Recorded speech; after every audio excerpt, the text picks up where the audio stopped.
Ćao ekipa! Evo, jedno kratko javljanje, sad sam puna ideja. Naime, ja volim s vremena na vrijeme pročitati ponovno knjige koje imam doma u svojoj knjižnici.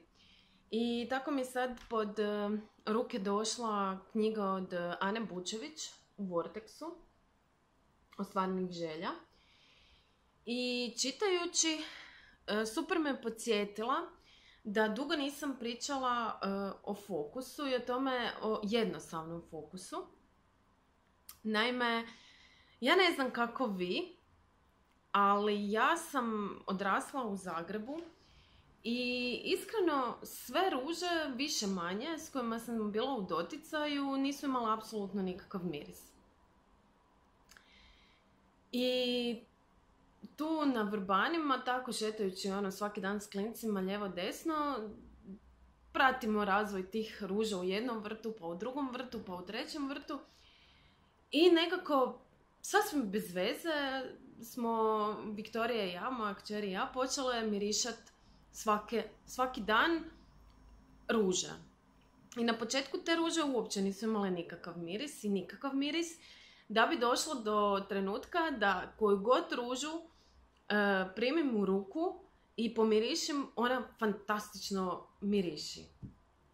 Do toga da mi je fokus totalno na ružama koje miriše. I baš sam jučer slikala i stavit ću na početak ovog videa, prekrasne su, ali fora u tome da tako dobro miriše.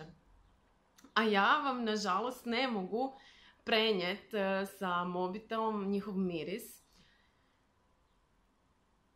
Poanta cijelog ovog videa je da ono na što se fokusirate, to privlačite. Čekajte samo sekundu. Znači, di vam je fokus, to privlačite. Ana u svojoj knjizi piše kao ako se fokusirate na trudnice, vidjet ćete samo trudnice. Ako se fokusirate na određenu marku vozila, vidjet ćete samo određenu... Mislim, ne da ćete vidjeti samo to, ali ćete puno češće vidjeti nego dok niste bili fokusirani. Ako se fokusirate na visoke muškarce, vidjet ćete visoke muškarce.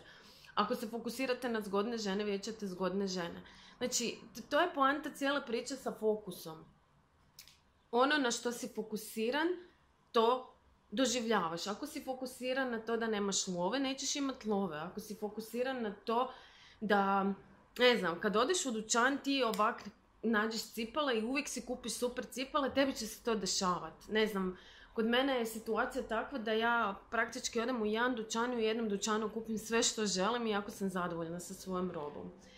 Tako da, evo, htjela sam vas samo pitati, da li vaše ruže miriše? Ako ne miriše, fokusirajte se na ruže koje miriše i nađite ih, jer je miris ruže u gradu nešto doista inspirirajuće.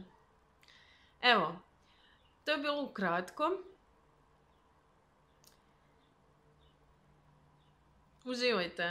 Uživajte u svojem fokusu danas. Ćao.